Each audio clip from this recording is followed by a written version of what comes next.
Oh, this is a rare honor, and I do want to thank the Senate for tonight's opportunity to share my thoughts and words with you, and of course to all of you for coming out tonight in the wake of such a monumental tragedy in our community. Thank you, Mayor, Jim, Drew, Jackie, for those kind words of introduction. I'm sitting there and I hardly recognize myself. I must confess this is one of those times where the imposter syndrome messes with my head a bit as I wonder what I'm doing up here. But I just have to take a deep breath and recall the words of a very wise 7-year-old. It was a cold winter morning. We were late, and I was trying to get her and her 3- and 5-year-old siblings out of the house, having misplaced both my keys and a mitten, when she calmly said to me, "Exhale, Mummy." Now that photo's 30 years old. Those 3 successfully made it to adulthood. They are happily married, with great careers, and here tonight. So this is me exhaling. Welcome, distinguished guests, colleagues, friends, and family who've come from near and far. I was asked to end the lecture with some sage words of advice. I thought, what would I say to my 2.5-year-old grandson if he could sit still long enough to be here tonight? So I'm going to begin with the end, just in case I lose you somewhere in between, and weave together the threads of the tapestry of my life's experiences thus far, generating these key lessons. Lesson 1, be part of the solution. Get involved in something bigger than yourself. Lesson 2, learn from adversity. It can be one of life's greatest teachers. Lesson 3, use your head, hands, heart, and soul in learning, leading, and loving. And lesson 4, relationships matter.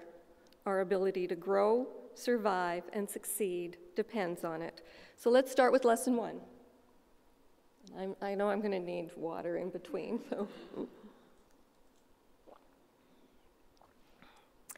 Regardless of age, stage, and ability, get involved in something bigger than yourself. Giving back, or as some call it, paying it forward, is actually good for the heart. It improves physical health, and it feeds the soul. Scientists have actually coined the term helper's high, as studies of the brain show a clear link between acts of kindness and positive health benefits. Serving others, it turns out, leads to a greater sense of happiness, health, and well-being. So where do we learn to give of ourselves? I can trace my story back a couple of generations. My grandparents' families came to Calgary around 1905. They were part of a wave of Jewish immigration to southern Alberta from Eastern Europe and Russia, who were escaping horrific persecution and seeking a better life. Many Jews took up homesteads, built businesses, and began the task of creating a community. By 1913, they had organized a welfare group so that no Jewish person in need in the Calgary area would be a burden to the public purse. My grandmother worked alongside her husband in the general store in Blackie, Alberta. It's near High River. She dreamed a different future for her daughters, and my mother, who was born in 1922, went to university, got a degree, and became a junior high school teacher in Calgary. But once she got married in 1947, the school board made it clear that they didn't want married women, and certainly not pregnant women, teaching. My mother's generation didn't work outside the home. So, in the 50s and 60s, these educated, bright women of Calgary, interested in issues bigger than themselves, volunteered. They created and led community organizations that spanned the arts, human services, and social reform, things that involved doing good. My mother was active in the National Council of Jewish Women. She instigated a coalition of other women's groups. As activists, they especially liked projects that required fighting at City Hall. You would have loved her. One of their more successful actions led to the creation of formal training for volunteers, as they believed it required more than a caring heart and a good soul to address social issues and get engaged in social causes. It turns out that this program for voluntary participation, as it was called, was a precursor to the School of Social Welfare, which is now the Faculty of Social Work. My mother, who died almost 27 years ago, did not live to see me become the dean, but I know she would see how this thread connects her to the path I took. And I can only imagine her pride if she were here tonight.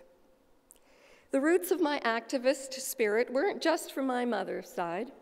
We have newspaper clips of my grandmother on my father's side marching on City Hall, demanding better services for pensioners when she was in her 80s. At that same age, she was serving Meals on Wheels to the old people, as she called them. But I digress. I want to get back to paying it forward and being part of the solution. The philosopher Maimonides said, "Give a man a fish, you'll feed him for a day. Teach a man to fish, you'll feed him for a lifetime." I worry that we are giving out too many fish in the form of handouts that might well leave people just as hungry tomorrow. More than a handout offering momentary relief, people on the margins of life need a helping hand, a hand up. They need help to overcome the obstacles that life has put in their way. They need support to bridge the deficits and fill in the missing pieces in the hand that they've been dealt. They need a fishing rod. With help in the form of a hand up, such as stable housing, treatment, or training, people who had all but given up can gain a new lease on life and a new chance at dignity and self-determination. But one of the byproducts of both a handout and a hand up is the shame and blame felt by the person in need, attached to the stigma of being a recipient. We need to broaden our focus from the individual with the problem and look further upstream to root causes. How many of you have ever stopped to ask questions like, why do we need food banks, homeless shelters, and school breakfast programs in the first place? When will we tackle the impacts of racism, residential schools, and rising social inequalities? Where is our outrage at the subjugation and exploitation of women and girls? And what is our collective responsibility to end family violence, stop peer group violence, and prevent random acts of violence? What we really need is to challenge the charity model. We need long-term solutions, hands reaching forward, if you will, to address the very social conditions and public policies that exclude people and keep them in the margins in the first place. Getting involved can take a variety of forms, be it here at home or in the developing world, but we need to think carefully about causing harm in the name of doing good, about perpetuating injustice and dependence, and turning a blind eye to root causes, which is the only way to disrupt the status quo.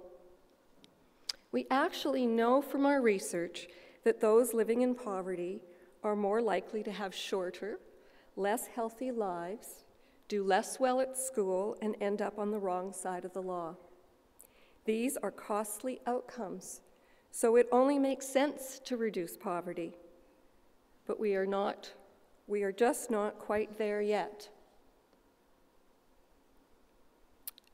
As a member of the stewardship group of the Poverty Reduction Initiative, and I know the mayor mentioned this, but really kudos to him for his leadership in taking this on.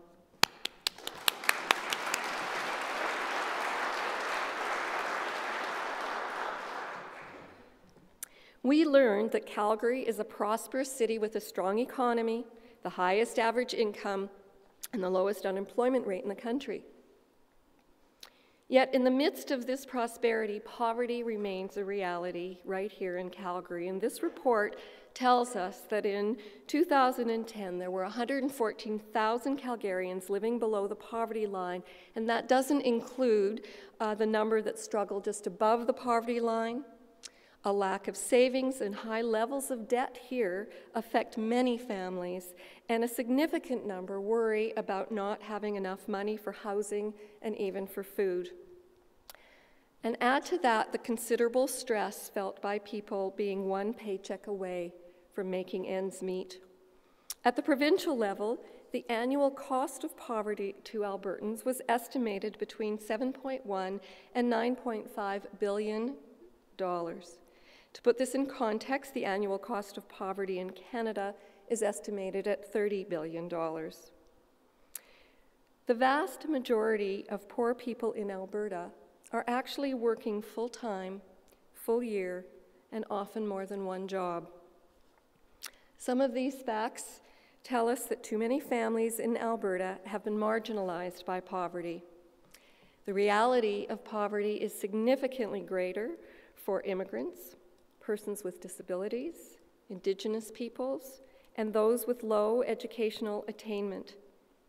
And if you happen to be a female member of one of those groups, your situation is even worsened. I've shown Alberta facts as I thought it important to point out that poverty exists right here, right now. But this pattern is replicated across the country and around the world, with, of course, much worse consequences in the developing world. Though here is a blueprint for the provincial government with a doable, practical, and realistic made-in-Alberta approach to poverty reduction. And since this is called a lecture, I'd like to assign this report as required reading for next week.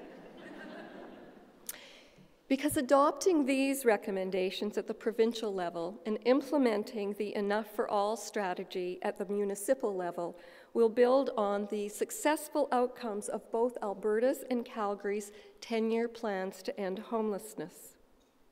Do you know why we've reduced homelessness locally and provincially? It's because enough individuals decided to get involved in something bigger than themselves. These individuals, be they businessmen or women, philanthropists or concerned citizens, rallied in partnership with those in the public and nonprofit sectors to mobilize action. Now, we need more of this boundary-pushing form of collaboration and participation in solution-seeking globally as well as locally across a whole range of issues. Could we tackle the issue of gender inequality and misogyny worldwide by building more schools for girls, ending sexually abusing practices? And can we engage men and boys in being part of the solution to women and girls having the same rights and opportunities? Can we solve world hunger by rethinking production and distribution rather than handing out food aid?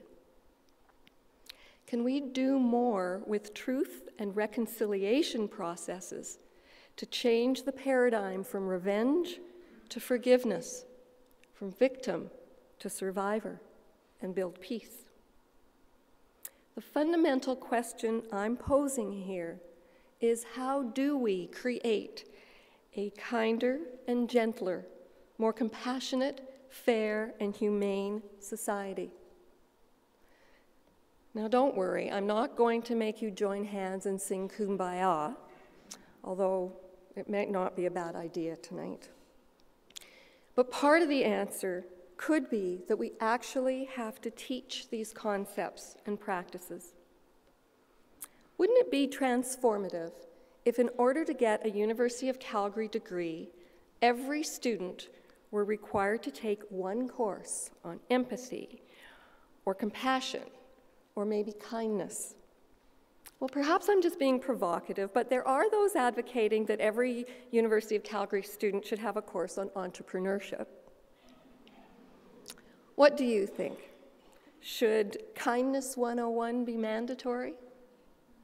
Show of hands. Voting for Kindness 101 might be one example of being part of the solution. Here is another recent demonstration of ordinary Calgarians getting involved in something bigger than themselves. It was in response to the catastrophic flood last June.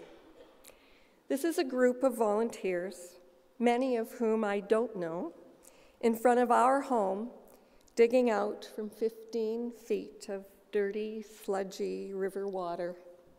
They are smiling. I was not. But more about that later as I weave this thread into the next lesson. When the going got tough in my house, my mother would say, "This is character molding." I often recall, and it was probably through tears, that I didn't think my character needed any more molding.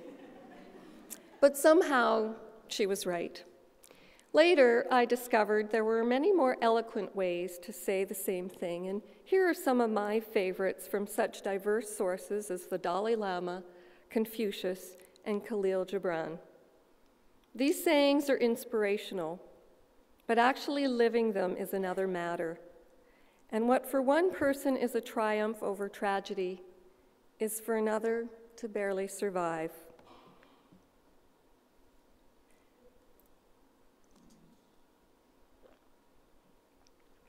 There's also the compounding effect of multiple types of adversities that can wear you down and eat away at your soul over time, layer upon layer, or they can build resilience, much like a vaccine, so that we can handle the next adversity with greater strength and constructiveness. So what is it that enables one person to survive and even thrive, notwithstanding the most horrendous of circumstances? Well, something that appears relatively minor renders another incapable of functioning. How do we grow more resilient children and families and more resilient communities? How do we acquire these essential coping skills? How do we learn from adversity and let it be one of life's greatest teachers? When my brother was 18, I would have been 15, we learned that he had a life-limiting disease called Scleroderma. The Toronto doctor who diagnosed him and treated him for the next 23 years also helped him die peacefully and with dignity at the age of 41 from a cancer that was a complication of the disease. But Scleroderma aside, I've only recently begun to understand my complicated relationship with my brother as I've learned more about autism spectrum disorder. You see, my brother was brilliant. At age 4, he began reading the Encyclopedia Britannica beginning with A. But he didn't form relationships well, was socially awkward, and could explode into rages, with me as the target all too often, if anything got out of order. By the age of 12, he was obsessed with the bus schedule and would ride Calgary Transit for hours, timing the stops. My parents were perplexed and distressed. They went all over trying to find answers, or at least a way to manage his peculiarities, especially his furies. Over and over, the explanations in those days placed an inordinate amount of blame on parents, especially mothers. Today, I'm convinced my brother would have been found to have high-functioning autism or Asperger's syndrome. He nonetheless completed a law degree and had a pretty successful solo practice. Almost to the very end, he typed his own briefs using the eraser ends of 2 pencils to work the keyboard, as most of his fingers had been amputated over time. My sister inherited his papers, and her daughter recently began cataloging them. There was a letter he wrote to John, probably the one and only friend he had in high school. My brother had just learned about his Scleroderma diagnosis, but the letter was not written to lament his situation. It was intended to console his friend who had admitted to suicidal thoughts. was lengthy, so I'll spare the details, but he concludes with a message about tomorrow being better and wishes him well. We'll never know if that letter had an impact, but 23 years later, John wrote my father a beautiful note after my brother died. There is a lesson about living with adversity and about leaving with grace. My early childhood experiences and my later adult relationship with my brother have shaped many of my life's choices. Sacrifice, empathy, and acceptance, along with the effects of shunning, shaming, and the pain of being different, were formative and powerful, and I'm sure helped me find my way to social work and led me to serve in the voluntary sector. Adversity takes many forms. We were also flooded in 2005. We lost the entire basement that time, and then we rebuilt. You are probably thinking about the definition of insanity because we were clearly way too literal about the meaning of the words 100-year flood. Though the flood last June was far more devastating and costly, the first flood hurt more in terms of what was lost. When the 2013 flood came, I already knew what it was like to lose things. And since most of our precious memories had already drowned, it wasn't so much the loss of things that knocked the stuffing out of us this time, it was the sheer magnitude. But it has made me wish that we came from more of an oral tradition, because when all of our home movies and photo albums and musical instruments and the kids' artwork and awards went floating down the Elbow River, it was as if part of their childhoods disappeared. When I found that my grandmother's lace tablecloth was ruined beyond repair, it was as if I suddenly lost the link to my heritage. That tablecloth had been passed to me through 4 generations of women in my family. It made me realize how incredibly dependent we are on the visual and the tactile to trigger memories, recall events, and connect us to our personal histories. These images and objects tell our stories. Without them, I had an overwhelming sense that part of me vanished too. So I pulled out a few more of those quotes. I knew I'd need more than a little inspiration in order to put one foot in front of the other, as my husband and I couch surfed like a homeless couple all last summer and counted the many blessings we did have.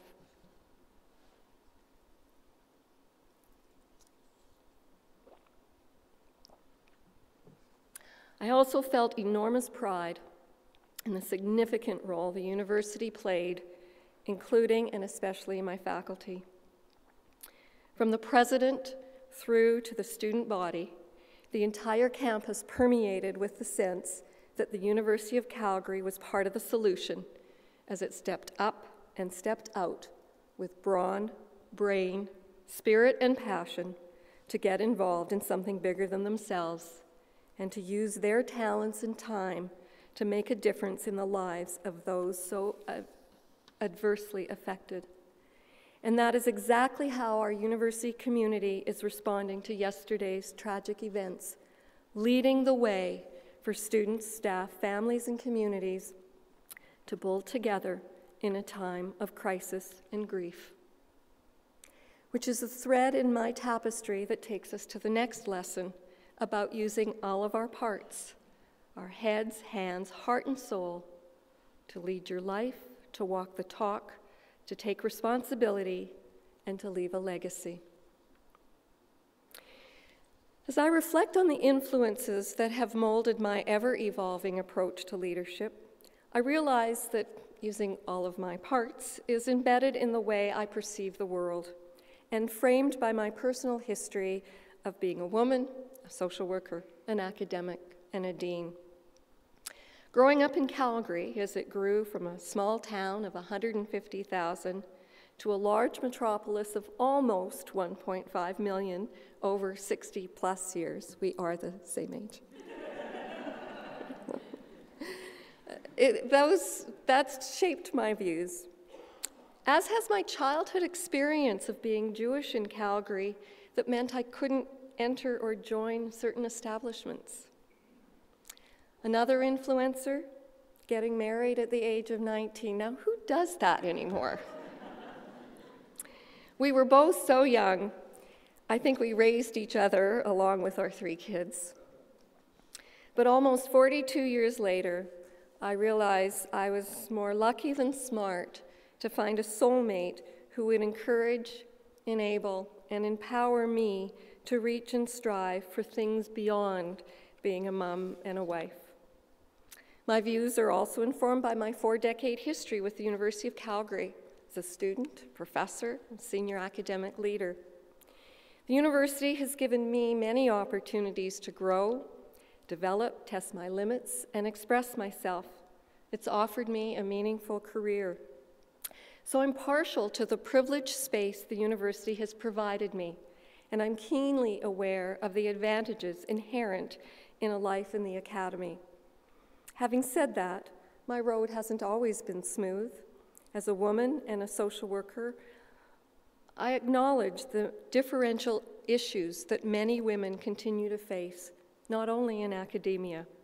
We are lucky and unique at the university right now to have both a female president and provost.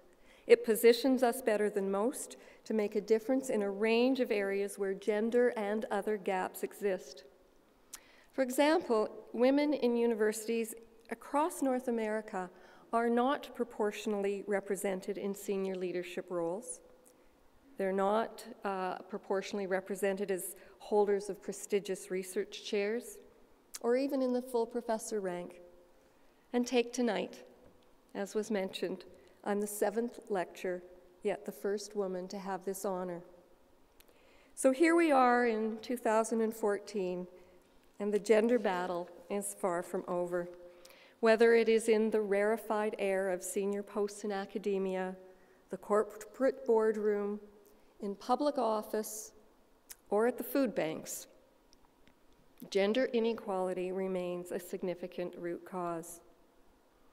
However, my generation has witnessed significant breakthroughs and accomplishments by and for women that have had some far-reaching effects because we've tried to raise our sons as well as our daughters to think and act in more egalitarian terms and to understand what a true partnership means on the home front as well as the workplace.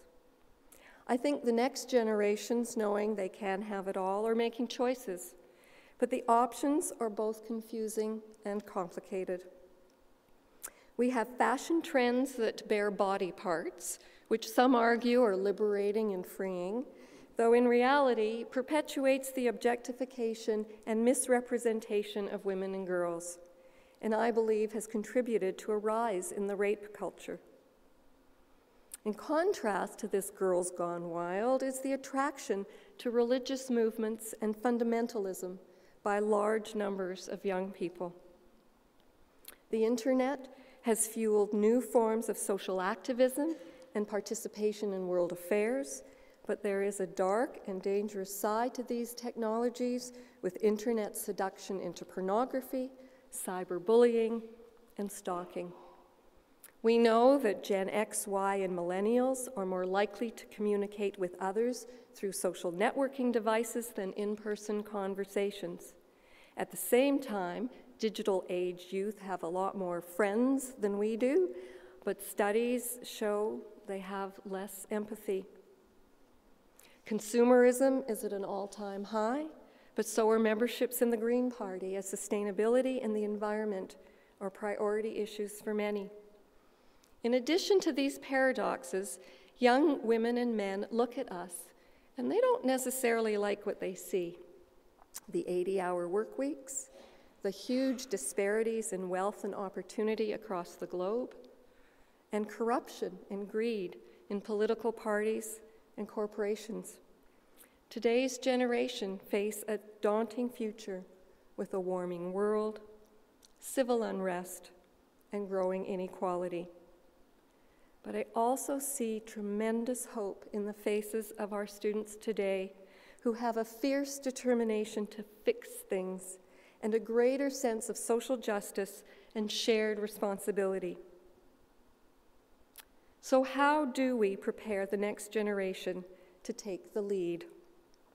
First of all, we need to make more room for diverse voices to be heard, especially at decision-making tables where their viewpoint and stance can influence systems of control.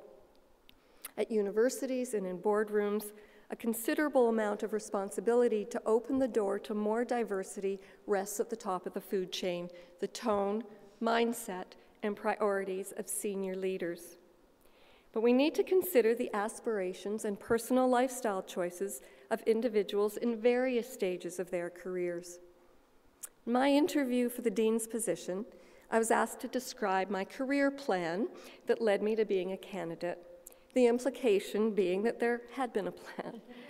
Some sort of logical progression with the right steps taken along the way. I was stymied to respond, as my career path has had more to do with synchronicity and happenstance than a well-crafted plan. This suggests to me that we need to reconsider how career paths are defined, and in turn, how to match timing with ambition and opportunity. We need to broaden the base of what might be considered normal, so that normal might just as well be irregular steps with periodic plateaus as a straight upward slope. Taking time out during crucial parenting or parent care years, for example, have to become normal, rather than the price to pay for being judged as less ambitious and not sufficiently career-focused. These differential pathways start with equitable and fair policies that are flexible, involve choice, and include mentoring by strong role models. Perhaps then we can counter the notion that leadership roles are seen by some as inherently undesirable or unattainable. I consider, for example, the number of people who asked me if they should offer condolences or congratulations when my appointment as dean was announced, and again when I was reappointed. I realize that this is partly in jest, but I think it's reflective of some deeper held attitudes and fears. For many who might aspire to or have the capacity and interest in leadership, the jobs themselves may not look all that appealing to the next generation, and in particular to women. I'm sure the recent debacle provincially will have many women question running for public office, especially the top job.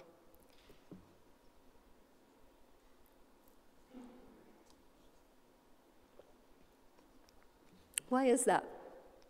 Well, they look a bit lonely, like you have to distance yourself from those you work with. They look like they contain an overwhelming amount of sole responsibility. They look like you have to sacrifice your personal and family life. And for women, it looks like you are held to a higher standard in both explicit and subtle ways. They look like they are all head and no heart. No wonder it is difficult attracting women and other underrepresented groups to leadership roles. But take a look at any bookshelf. They are filled with titles that talk of passion, vision, intuition, spiritual connections, and mindfulness with regard to workplace leadership. There is a new era of leadership practice that has moved away from the command and control tactics of the past to values-based, emotionally intelligent, transformational leading with more collaborative structures in our governance models and more inclusiveness in decision-making. These leadership practices are suggesting that leaders be integrated and holistic. That means not just using their heads and hands, but actually instructing leaders to also use their heart and soul. So how do we actually do this? My suggestions involve the weaving of a supportive structure as follows. Number one, have mentors, peers, and a team who will encourage you, challenge you, and provide you with ideas and strategies to make you better at what you are already good at. Have people you trust in your life to hold up the mirror, tell it to you straight, and keep it real, It will enable you to continue learning, since ultimately, leadership development is self-development. Number 2, have organizational support for a balanced life with time for work, community involvement, family, and self, all in perspective. If the job is all-encompassing and all-consuming, then you will lose perspective, and perspective is an essential ingredient in successful leading. Number 3, give up the search for the single right answer or the perfect decision, and instead concentrate on the context and the circumstance. Draw on your wisdom and the wisdom of others, and trust the process. Don't be afraid to change your mind, admit mistakes, and apologize. To communicate effectively as a leader, you must be able to listen, hear, and ask, and deal with the elephants that often find their way into a room. Number 4, focus on strengths instead of deficits, yet deal effectively with those who seek to undermine change. This speaks to the need to manage and not avoid conflict, build consensus and a sense of community, and navigate complex systems. Pay attention to the detail while simultaneously keeping an eye on the big picture, and set a high bar for integrity. Decision-making based on what is ethically right trumps political expedience every time. Celebrate, acknowledge, and reward others. And number 5, bring your authentic self to the workplace and to your leadership. Refuse to park your personality and individual style at the office door. Know yourself, what you are good at, what you care about, what pushes your buttons, and what gives meaning to your life. Be a self-reflecting leader. Use all your parts, your head, hands, heart, and soul, with fairness, kindness, humility, honesty, and grace. I have been fortunate to spend the last 2 years in the Provost's office, tasked with developing and delivering a program focused on building leadership capacity amongst senior academic leaders. It is reflective of the university's eyes-high vision. The unwavering support to create this academic leadership academy demonstrates this type of forward-thinking leadership. So thank you, Elizabeth and Drew, for being such remarkable visionary leaders modeling the way, which is the thread that tethers to the 4th and final lesson: relationships matter.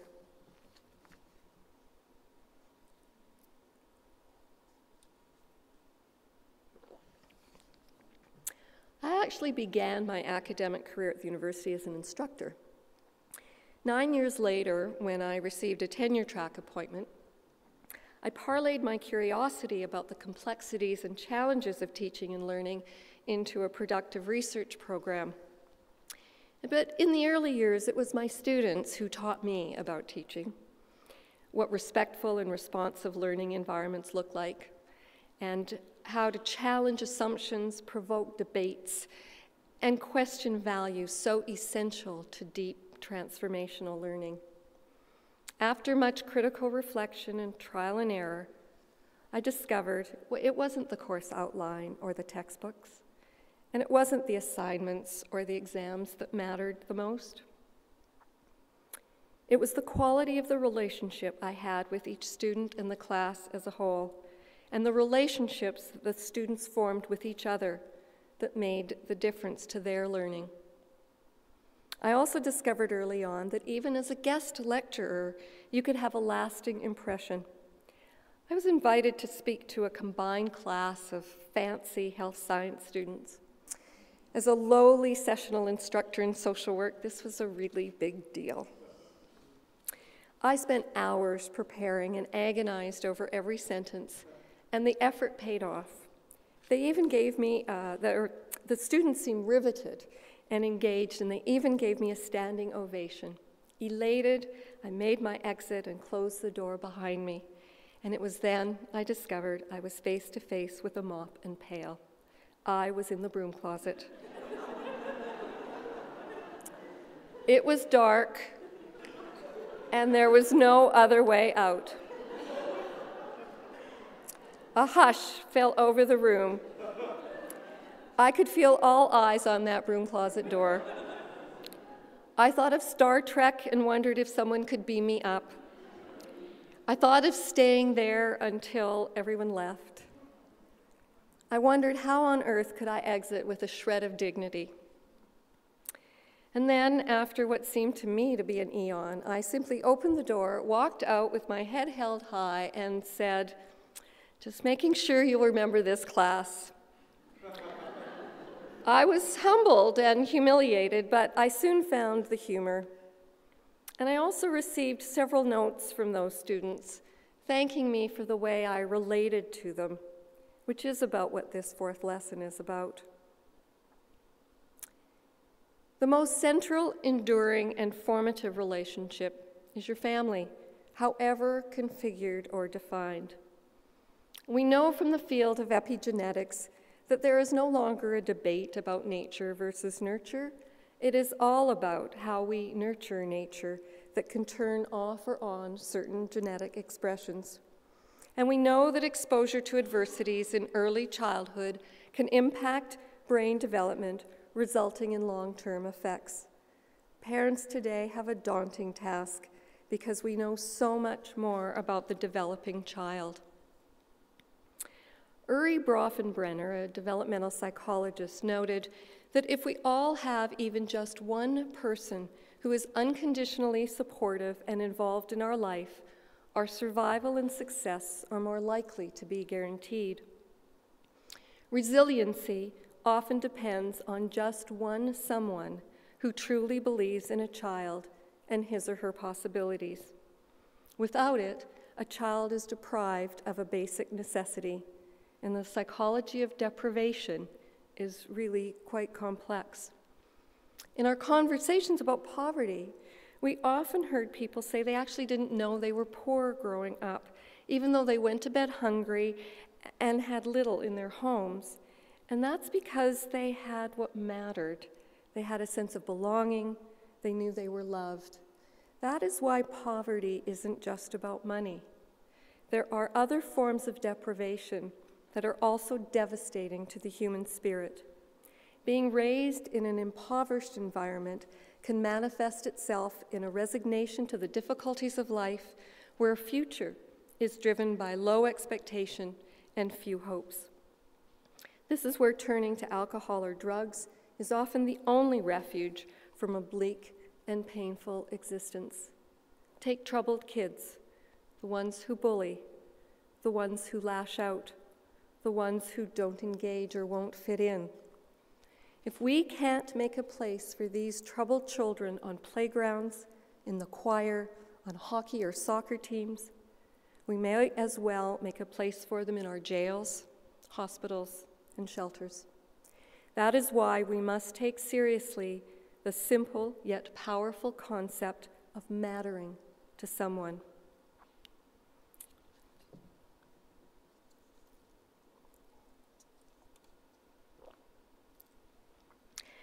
Healthy parents beget healthy children who grow up into resilient, responsible adults leading productive lives. That is the way it is supposed to work. But not all parents are healthy or able. Not all children are born or stay strong. And not all families have a supportive network. Hence the need for a child protection system. Imagine, as social workers do on a daily basis, picking up the pieces after the damage of dysfunctional parents who are incapable, unwilling, or unable to keep their children safe, nurtured, and nourished. Having spent 2 years on the newly formed Child and Family Services Council for Quality Assurance, I can assure you that our child intervention system isn't backward or broken, but it just isn't the best substitute for a parent. The system deals with very vulnerable children and families in very complicated circumstances. Now, I'm not suggesting there isn't room for improvement, but this is another case of the need to look further upstream and to connect some of the dots leading to child maltreatment. So where, when, and how do we intervene? Because it does take a village, Yet most of us are not village people. We are accustomed to looking after our own and try to stay out of others' personal business. But we must identify and treat mental illnesses, especially in our children and youth. We desperately need early interventions and to remove the stigma that gets in the way of seeking help. A start would be to see these as legitimate brain diseases that can be treated without shame and blame. We must insist upon violence-free relationships, name behaviors that are controlling, intimidating, demeaning, and bullying as abusive, and say it when we see it. As a community, we should not tolerate kids going to school hungry, without a coat or a roof over their heads. And all youth must have the supports necessary to graduate from high school or at least achieve their fullest academic potential, and that includes the bus fare to get there in the first place. Building strong ties outside the family to communities so that every family has a connection close by and every child matters to someone outside their home will make our neighborhoods a safer and caring space and ensure a more resilient population. I'm not suggesting that all our social problems will be solved if we only had more neighbors helping neighbors. We need laws and legislation, commitments to human rights and restorative justice. We need policy frameworks and political will. We need teachers, doctors, lawyers, nurses, artists, architects, scientists, and engineers.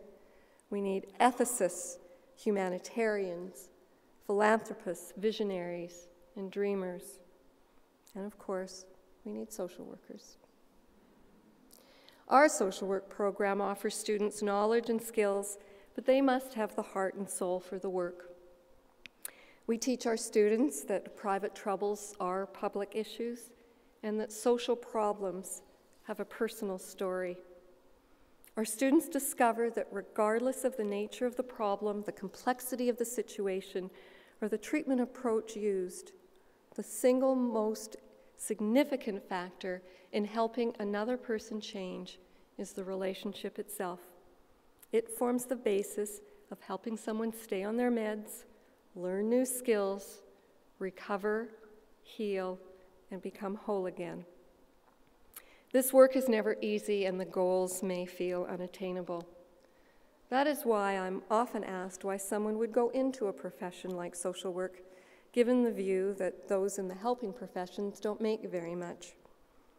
Many of you have heard me before, and I've adapted this from a commencement address by columnist Regina Brett, but I couldn't end the lecture without commenting on what these caring and compassionate professionals make.